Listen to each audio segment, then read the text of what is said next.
Okay, let's talk about how to trust your intuition. If you're a highly sensitive person, then your intuition can be your greatest superpower. Because your nervous system is so finely tuned, you're taking in that much more information and sensory input than the average person. This is what can lead you to feel overwhelmed and stressed out at times.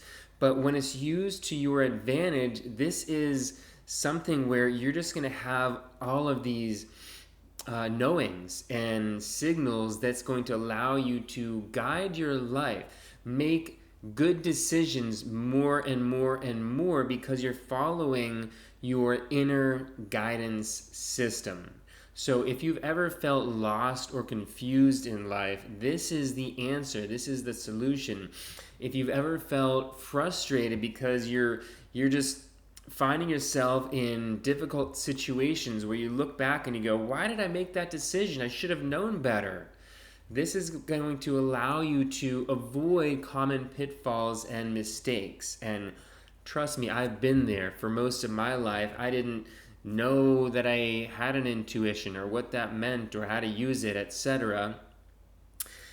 And then I'd beat myself up because on some level I still realized that a lot of these times I did have a knowing. So that is it, guys. It's a knowing that you're having. What's happening is your brain is taking all of this information into account whenever there's a decision to be made, whenever somebody asks you a question, hey, would you like to do this? Or whenever you're just thinking to yourself, should I go on this trip or not? In these moments, your unconscious mind is making all of these split second calculations, and then it's just churning up these results. And these results come in the form of these knowings. It's an inkling. It's a feeling. It's what we call a hunch or a gut instinct. And the struggle for many of us is that we grew up in cultures and societies that told us to use only our left brain to make decisions. That is the logic, the rationalizing, and the pros and cons, and the very linear style of thinking, which is terrible when you're making important life decisions.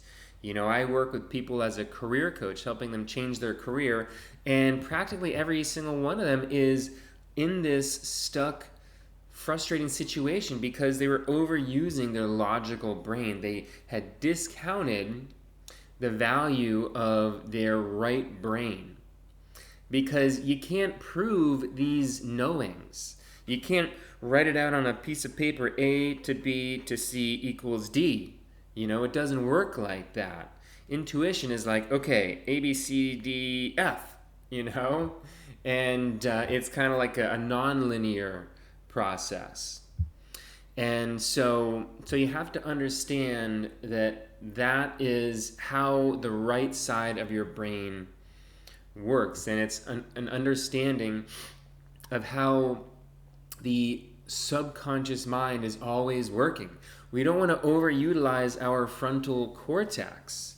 That is the logical linear mind where we can consciously manipulate data and information to make decisions. The pros and cons list is helpful. We shouldn't forget about making pros and cons and doing thoughtful analysis, but we have to defer to our intuition, those feelings, those gut instincts, because our small prefrontal cortex, it's not that significant. It's a very tiny portion of our overall brain. Our unconscious mind is the vast majority.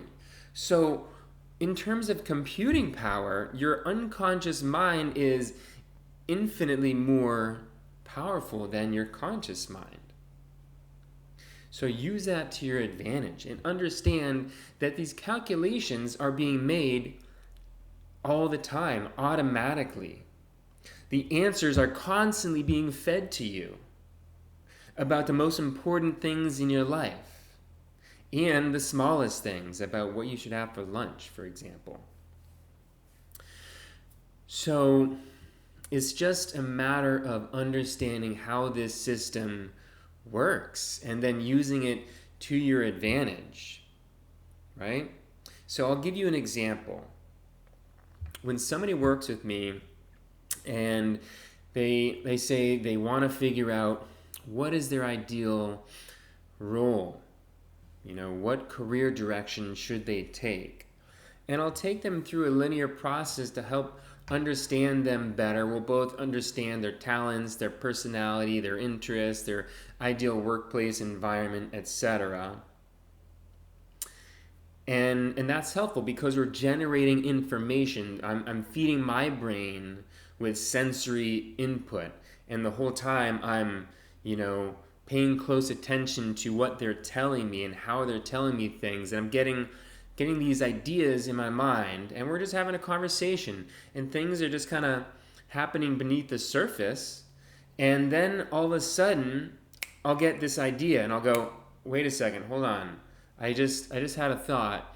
What you've been sharing with me right now feels like the work of a product manager would be a very good fit. I'm just getting an intuitive hit about you working as a product manager. It'll almost appear as an insight, as a vision. Like I can almost see this picture, this little movie in my mind of them working as a product manager in this case, because the calculations have just been made, and I'm trusting my brain.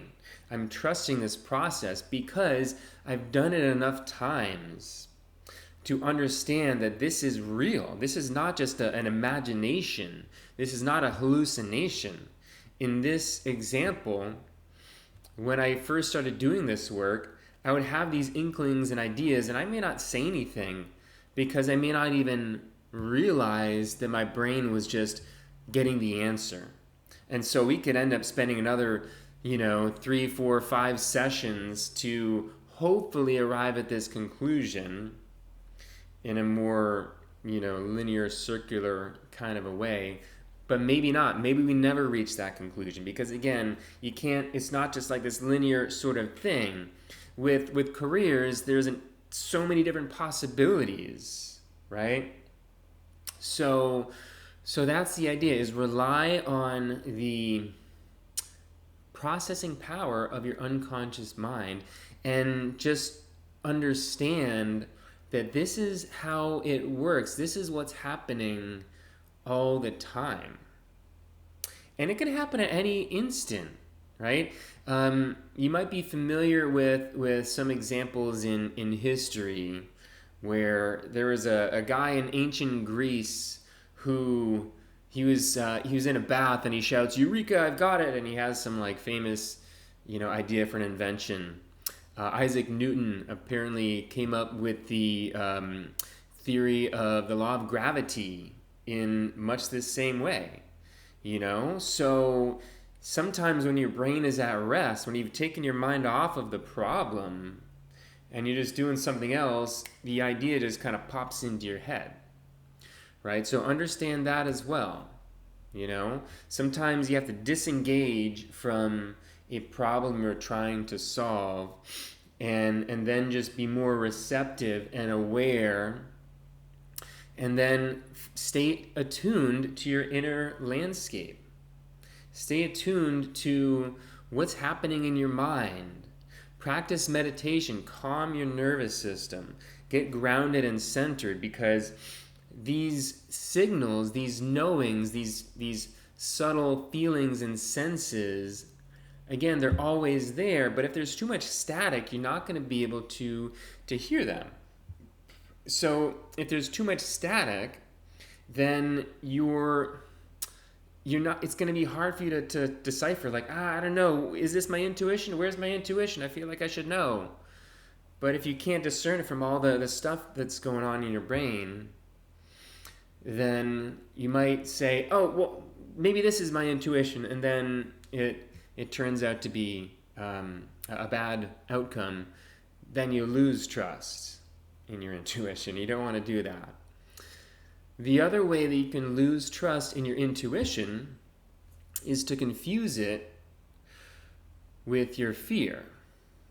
So your intuition, it's a signal, it's a knowing, it's a feeling, but it's not really an emotion.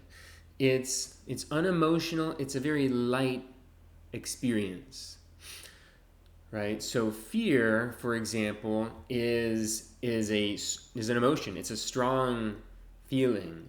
It can be felt like in your body kind of intensely. It could cause racing thoughts and anxiety. You know, that is not your intuition.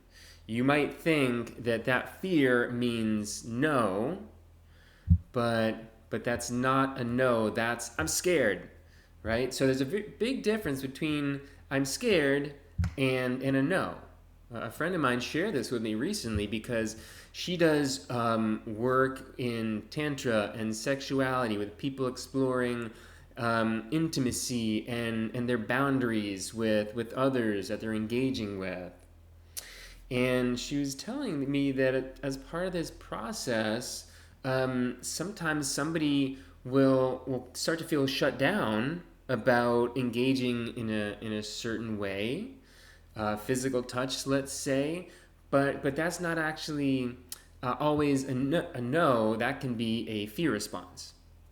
Same thing with people who are considering working with a coach, for example. When somebody is talking to me about their interest in changing their career and they're having these intuitive hits about it, which could either be a yes or a no, which again could be, it's like this light feeling like, yeah, this does feel like this would be really good for me, or no, I think I'm good. This isn't quite what I need right now. These are the yeses and the nos, and then there's the yeah, this feels like this could be really good, but what if I can't do it? What if I'm not successful? What if this is a big, investment? I don't get my, money back, or kind of a thing. So that's different,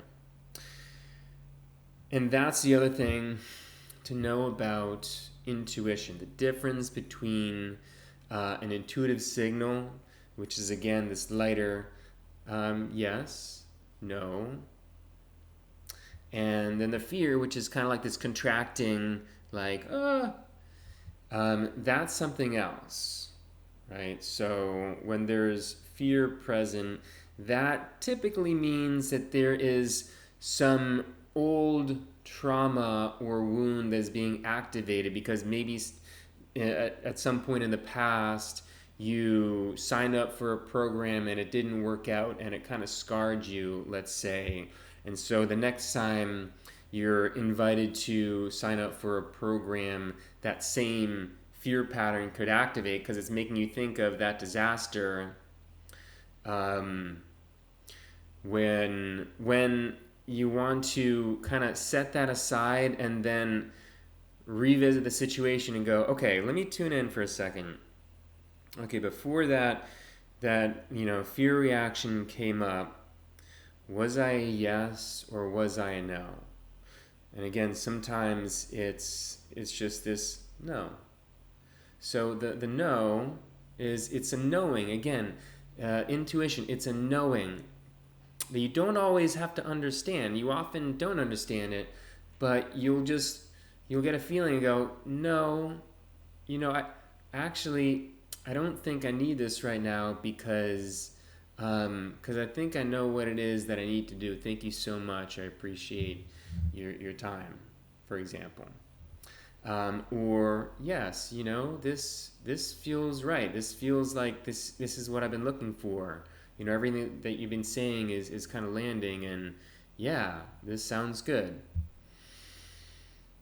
And oftentimes the intuition comes through the yes or the no. That is sort of like the basic level of intuition. And then beyond that, you can get intuitive ideas and signals about all sorts of things. So again, the intuition about the right role for somebody, for example. So that's the main idea. And yeah, trust your intuition. I make the mistake sometimes of outsourcing my intuition to mentors who are far more skillful and practiced at intuition than me, and I'll ask them like, "Hey, what do you think? Should I go to Denver to, my friends are gonna be playing at the Red Rocks Amphitheater, and they're gonna invite me to join them backstage, and I've always wanted to go to Red Rocks, and I love their music. What do you think? Should I go?" And of course, the interest was there for this example. I was like, oh my god, this would be so cool. Yes, yes, yes, this is awesome. But what if it doesn't work out? What if I don't have a good time? What if the logistics aren't so blah blah blah blah blah? So, I had a session with a mentor, and I was like, what do you think? Should I go backstage to Red Rocks with my rock star friends, or should I play it safe? And she was like, Adam, I'm getting an intuitive hit here that yes, this would be good for you. And she kind of like rolls her eyes, right? And my friends too. I was like, yeah. So my psychic mentor told me I should go to Red Rocks with you, and they just kind of laugh. So I've been there. Trust me. It takes practice. It takes time.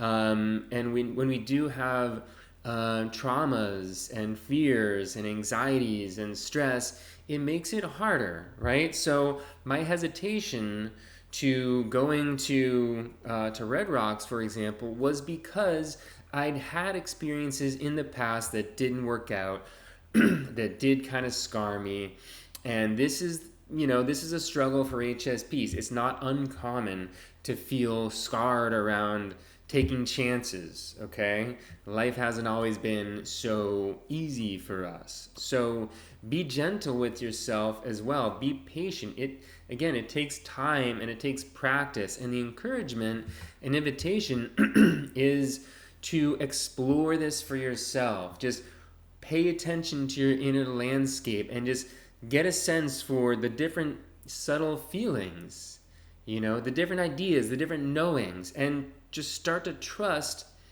that those imaginings, those ideas, those insights are very meaningful. Your intuitions, insights, and instincts are incredibly accurate. I can't claim that they're 100% accurate, but they are way, way, way more powerful and useful and accurate than any form of logical, linear decision making available to you. Use that to just keep yourself, in check. Give yourself a reality check too. But make the best decision possible using all the available information that you have, which is all stored in your subconscious mind. You do this, and you're going to be able to navigate your life so much more skillfully and use this superpower the way that it's meant to be used, to just give you insights and ideas and answers all the time. So give it a try, and you'll see for yourself, and then you'll be so much more empowered. So guys, thank you so much for watching. If you found this useful, please hit the like button, subscribe if you haven't yet. And if you're somebody who's feeling stuck in your career and you could use some help determining that next role, then visit adamhardt.com to book a career clarity call, and we'll have a chat about what's going on for you to help you determine your ideal career path and help you ultimately discover your purpose. So that is all, guys. Hope you enjoy the rest of your day.